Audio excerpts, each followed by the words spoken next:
Hello everybody, welcome back to another video. For today's video, I wanted to do something a little different than what I've been doing, and I wanted to try experimenting a little bit with diving into a series type of video. Now, for those of you who know me, you know that I love to cook, love to try new foods, and love to cook with my husband, Dan. So I thought it would be fun to try to challenge ourselves and find different foods that we could cook that we might not have cooked before. So what I've done, as you can tell by the title of this video, is that I am trying to cook a different food for every state in the United States, which, if you're not from the United States and you don't know, that is 50 different foods for 50 different states. So to figure out what I wanted to cook for each state, I had to go to Google and start searching different blogs and start searching different recipes to find out what foods really were very well known in their state. And some of them I've found very quickly, and others I am still looking for, and those are gonna have to be later in the series because I don't know what I'm doing for those yet. Now, when I found states that they offered a few different options for foods that were very well known in their state, what I would have to do is write them down and continue searching to try to find one of those recipes that popped up the most often. And I also went onto Facebook and had asked lots of my Facebook friends if they knew of any states that had very well-known recipes, and I got a ton of replies, which is wonderful because it helped me out tremendously on narrowing down some of my options. So for each video in this series, I'm going to be trying to tackle 5 different states, meaning this will be a total of 10 videos long. And in this video, we are going to be tackling Alaska, Idaho, West Virginia, Tennessee, and Pennsylvania. So starting with Alaska, this was one of the first states that we figured out exactly what we wanted to cook, and when we found out what it was, it seemed a little daunting. For Alaska, we decided we were going to make Alaskan king crab. Why we started with something this massive and this far out of our comfort zone, I'm really not sure, but I guess in our heads we were thinking, like, go big or go home. I don't know what we were thinking, but we dove in head first and went for it. It did take us a decent amount of searching to find somewhere that actually sold Alaskan king crab, and when we did, we had to schedule a time to pick up a certain amount of it because it sold out so quickly. So we went over to our local Publix that did have it and scheduled that time with the guy at the seafood counter, and a few days later, Dan went and picked it up. I had initially had him record a little section of his thoughts once he picked it up and saw it, but unfortunately we don't have that footage, it got messed up, but he essentially said that he was excited to cook it and he thought he was going to need power tools to get into it. And then that day after I got home from work, I got to see it for the first time. Alright, Dan bought the king crab, and I have no idea what it looks like because I've not seen king crab before, but he's going to pull it out so I can see it. Yep. Alright. Beware the crab! That's massive! Oh my goodness! Look at how big those are! Mm-hmm. Oh my god. Those legs, and then you got the claw right there. This is definitely going into the scrapbook. But that's very comparable to the length of my forearm. Mm-hmm. So for cooking the king crab, I looked up and there were 4 main ways of cooking it, and the method we decided on was boiling it. Now, when we got it, it already came pre-cooked, so all we had to do was essentially warm it up again, which we thought, okay, that's good. We hopefully shouldn't mess this up, right? When it came time to prepare it, though, I got a bit freaked out by the whole, like, touching it idea. Oh gosh, I've not actually held this yet. This is hefty! My goodness!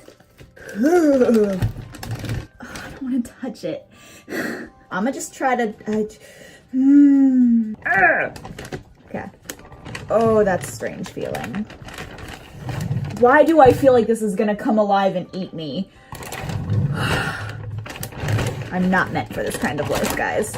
Now, before doing this video, I really did not know hardly anything about Alaskan king crab, so I decided to do a little bit of research and see what I could find. The most well-known places to find king crab are in Alaska and Russia, although each type of crab has their own specific region and habitat that they prefer. King crab are very sensitive to water temperatures and prefer freezing temperatures, and some live as far as 1,600 feet below the water's surface. King crab fishers are usually out at sea for 3 to 4 weeks at a time before coming back to shore. And Alaskan king crab fishing is one of the most dangerous jobs in America, with a fatality rate of almost 75% more than pilots, flight engineers, and loggers. And 80% of those deaths are due to hypothermia from the extreme temperatures. So I'm gonna let that do its thing, and hopefully in 6 minutes we have tasty crab and not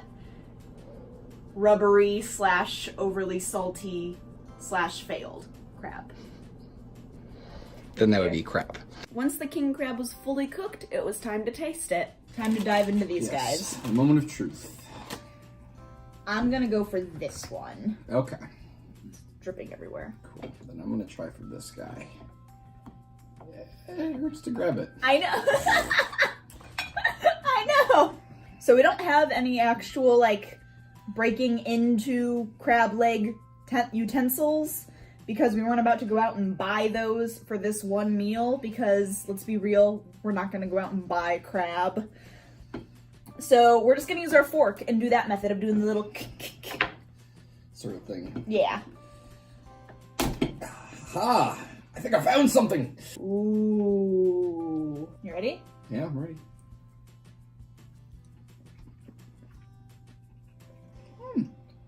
Pretty good. That was pretty good. How about that? These monsters taste good after all. Overall first impressions of after we ate it. Makes me feel very dangerous. Yeah. Yeah. So. I thought it was very good. I did not think it was worth the price. No. Because I don't know if we've mentioned it all yet or not, but 2 pounds of this cost over $50. $50. We're gonna be eating peanut butter and jelly the remainder of this month. This is a good meal. Yeah. There you go. No, it was very, very tasty. I think we did well for the first time that we've ever made crab. For the first time, yes. I think we went a little ambitious, but we succeeded. A for Alaska. A for Alaska. The second state we tried was Idaho. Now, Idaho is very, very well known for potatoes. And going into this, I thought, I don't know if I want to do potatoes because I feel like that's just a really easy way out. So I had done a lot of searching, trying to find another food or recipe or meal that would be used for Idaho, and it was in vain. Everywhere was potatoes. Everything was potatoes. Just potatoes.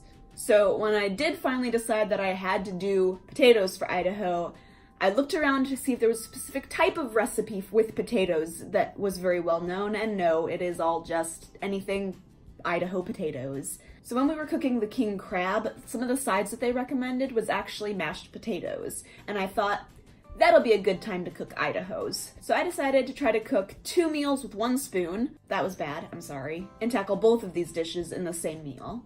So doing a little research for Idaho, I actually found that the first potatoes grown in Idaho were planted in northern Idaho by a Reverend Henry Spalding. The U.S. Department of Agriculture's first estimates for Idaho were made in 1882. They recorded 2,000 acres harvested, bringing in $250,000. And in 1915, 33 acres brought in over $3 million. And I also thought it was cool that the potato is Idaho's state vegetable. Now, unfortunately for the taste test part of Idaho, my phone was giving us a bit of trouble when I was recording and actually cut out the part of the meal where I eat the potato and give a thumbs up saying potatoes are good, I love potatoes. So I don't have any footage of that, but they were mashed potatoes. There really wasn't anything that special about them. They were just really good.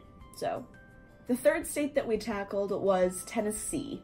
Now, I had looked online for some recipes, and I had found something called hot chicken, which I had never heard of before. And when I went onto Facebook and asked my friends different recipes, one of my friends had commented and said, Tennessee hot chicken. And so I thought, okay, this needs to be a thing. Let me do some research. What hot chicken is fried chicken that has been battered in a homemade sauce with Louisiana-style hot sauce in it. And then you fry that, and once it's fried, you put this other very, very spicy sauce on top of it that you make from scratch as well. And that has like 2 or 3 or 4, something ridiculous, tablespoons of cayenne pepper in it. Dan and I don't fry foods that often, so the whole frying things and deep frying them is still kind of new to us, and I'm very wary of it because it just, the whole thought of oil catching on fire freaks me out.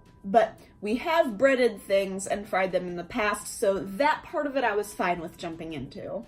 We're currently getting the, the marinade ready for the hot chicken that we're doing for Tennessee. And these steps so far are really easy. Neither Dan or I have ever fried chicken. Like, we've done like boneless chicken wings. Doesn't count. Which it doesn't count. Yeah, I mean, like, we've fried things, but we've never fried chicken. Like, these are like whole chicken thighs chilling right there. And like, these steps are cool, but I think we're both a little intimidated of like frying whole chicken pieces. So it'll need to marinate for a few hours, so we have some time to let this worry and concern stew and boil to see what becomes of it. Just like that. Mm-hmm. So I went ahead and got started on breading all of the chicken and getting the marinade on them. Now, when I looked up where hot chicken originated, this is what I found. It's generally accepted that the originator of hot chicken is in the family of Andre Prince Jeffries, owner of Prince's Hot Chicken Shack located in Nashville. Andre's great-uncle, Thornton Prince III, was purportedly a womanizer, and as the story goes, after one very late night out, his girlfriend wanted to get back at him, so she cooked him a fried chicken breakfast with extra peppers.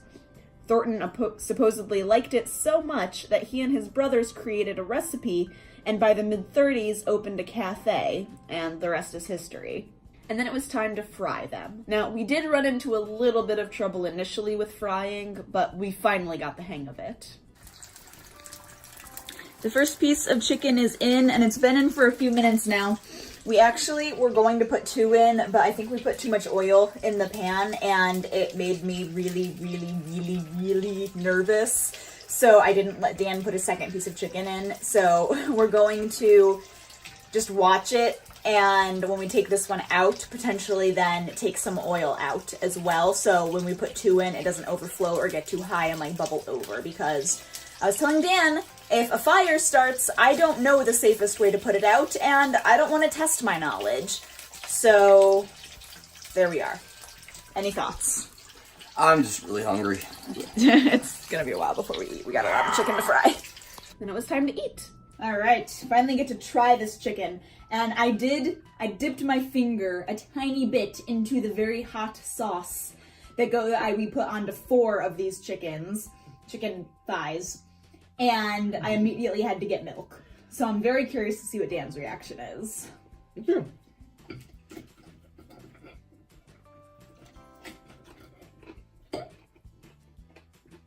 That's really good. Yeah? Mm-hmm. I can dig that. And with the pickle, I get how that works together. Awesome. The breading recipe called for 2 tablespoons of Tabasco sauce. Of Louisiana-style hot sauce, essentially. Right. And so I was afraid that there'd be a bit of a kick to the breading, but there isn't at all, actually. It gives it just a really good flavor. Mm-hmm. And although the hot chicken was really, really good, it was very greasy. So this is one of those recipes that we're glad we made it and glad we had the experience of making it, but I don't know if we would make it again. The next state we tried to tackle was Pennsylvania, and for that we had to do the traditional Philly cheesesteak sandwich. Now, we had already attempted cooking Philly cheesesteaks once before, and it didn't turn out awful. We liked it, but we weren't fully thrilled and sold on how we made it. So this time, with that knowledge already under our belts, we decided to try it but tweak the recipe slightly. We have actually made Philly cheesesteaks once before because Dan wanted to try making them, and they turned out okay, but the cheese sauce that we used, we didn't like. So we're trying it again for this video, obviously, and we're actually gonna experiment, and this is all experimental. We have no idea if it's gonna work or not. And we're going to use American cheese, and we're going to try cutting it up and melting it down with some milk, and hopefully that'll make a nice like cheese mixture thing, because I know we looked it up, everywhere was saying provolone. That was what it was saying. Yeah, everywhere was saying provolone or cheese whiz, and we were like, no thanks. Right. So this is what we're trying. Also, if my nose sounds stuffed, it's because it is. I've been sick the past couple of days, so we're just gonna go with it. You should have seen her a few days ago. It was rough. A few days ago, we would have been rescheduling this video, or everything would have been a voiceover. So, we have that stuff going. We're gonna get the meat cooking in a second, and I'll catch up with you guys at some point. Now, the Philly cheesesteak sandwich is actually really simple to make, and as a result, we sort of flew through cooking it, so I don't have that much footage of us actually making it. So looking into some of the history for the Philly cheesesteak, I found that Pat Olivieri created the cheesesteak in the 1930s. He was a hot dog vendor in South Philadelphia who, as the story goes, decided to grill some beef from the butcher and put it on an Italian roll. A cab driver who was driving by caught a whiff of it and stopped and asked for a steak sandwich. Word spread very quickly in the cabbie rumor mill, and eventually Olivieri opened up Pat's King of Steaks. And it was around the 40s that he added cheese to these sandwiches. And in 1966, Gino's Steaks opened right across the street, and there has been a very famous rivalry in Philadelphia ever since. The cheese sauce that we tried to make turned out delicious. So, yep.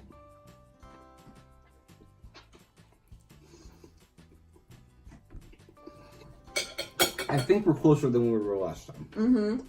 I do definitely like this better than the last time we tried it. I agree. The final state that we tackled for this video is West Virginia, and everywhere that I looked, I found pepperoni rolls. Alright, for West Virginia, we're making pepperoni rolls, and for this you have to hand make the dough, which is something I've done a lot of times, so that didn't scare me at all. So I have the dough prepared right here, and I'm actually just getting ready to put it into this it's hard to do this with one hand. There we go, get that totally covered. We're going to put a towel over it to let it rise.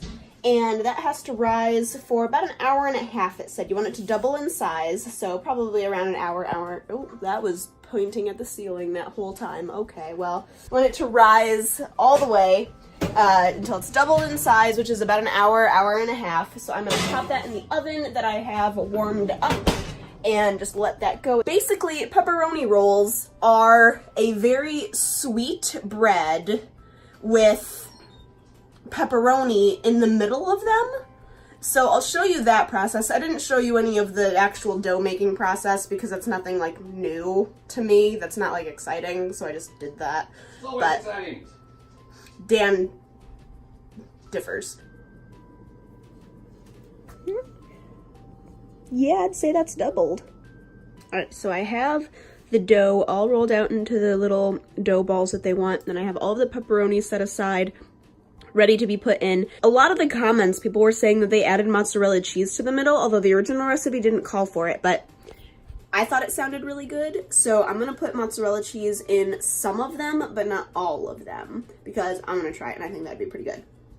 But now what we have to do is flatten these little dough balls out and put the pepperoni in and roll them back up. And pepperoni rolls were invented by Giuseppe Joseph Argiro. Argiro? I might be butchering that name. I have no idea. I apologize if I am. He invented them in 1927. He made them as lunches for local coal miners at the Country Club Bakery in Fairmont, West Virginia. They had protein and fat for energy and staving off hunger and did not need to be refrigerated, which made them very easy to tuck into a lunch pail and take into the mines. Argiro sold the rolls to the miners from 1927 to around 1950, when they began to gain popularity throughout the rest of the state. All right, and this is what the final product looks like. As you can see, there's a couple that opened up. I checked on them, and this one's actually upside down because, will it flip back over for me? Yeah. Oh, it did close. Cool. No, this one had cheese in it, and it actually, like, flipped open, and I'm like, that cheese is gonna go everywhere. So I tried flipping it over to see if that would, like, reseal it. But some of these I did not lay very well on their seams. Like, this one actually stayed closed, although it wasn't on its seam. But, so these 5 have cheese in them, and these 10 do not. So, Dan, you want to try these? Of course I do. Whoa! Ah! All right, which one? Do you want a cheesy one? This row is the cheesy ones. I like cheesy. These are the not cheesy ones. I'm going to try the not cheesy one first, because that one's like the traditional one. Okay, then maybe I should try the not cheesy. So, well, we can each take a bite of a non-cheesy one. Okay. A nice middle section here. Ooh.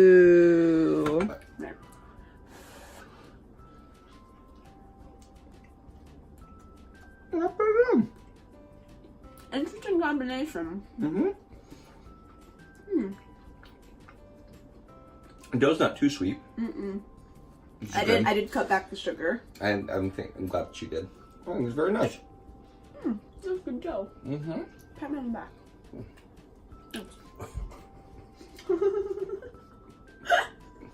So, final thoughts about these 5 recipes that we tried to make. Overall, I think it was really good experiences. All of the recipes tasted pretty good, and we didn't have any mental breakdowns while making them. Dan and I are still recovering from the price of the king crab, which I think was probably the biggest negative of this whole experience. Something else I realized is that neither of us have very good taste test facial reactions. We both tend to just keep a blank face and think about what we're eating, rather than take a bite and go, this is good, or don't think I like this so much. If I were to rank these from the easiest of these 5 recipes that we made to the hardest, and also least stressful to most stressful, they would probably go Idaho being the least stressful, because you can't really mess up mashed potatoes. And then Dan disagrees. And then West Virginia, and although you have to make the dough from scratch and you have to bake it and let it rise, that's something that was not new to me at all, so that whole process I found fairly simple. Next would be Pennsylvania, and that one was also pretty simple. It made it that high up simply because we were trying a new cheese sauce method that we hadn't tried before, which made it a little iffy. And then we have Alaska, because that king crab freaked me out trying to get it out of the bag, and it was massive. And again, still recovering from the shock of how much it cost. And then finally, Tennessee would probably be on the hardest / most stressful side of that. And that was really only because of the oil and the nerves that overtook me during that process. But we still made it, everything was fine, it was all good, and it wasn't that difficult. If I followed any specific recipe for any of these 5 states, I will make sure to put a link in the description below if you guys wanted to check those out yourself. Make sure you give this video a thumbs up if you are excited to see what other recipes I make for the other 45 states I have to tackle. And make sure to subscribe so you don't miss out on any of the other videos that I post. If you know any recipes that are very well known in your state and I haven't tackled those states yet, please leave them in the comments below, because there are still a lot of states that I don't know what I'm making yet, and I would love your guys' input to help me figure out what to cook. I hope you guys have a great week, and I will see you next time. Bye!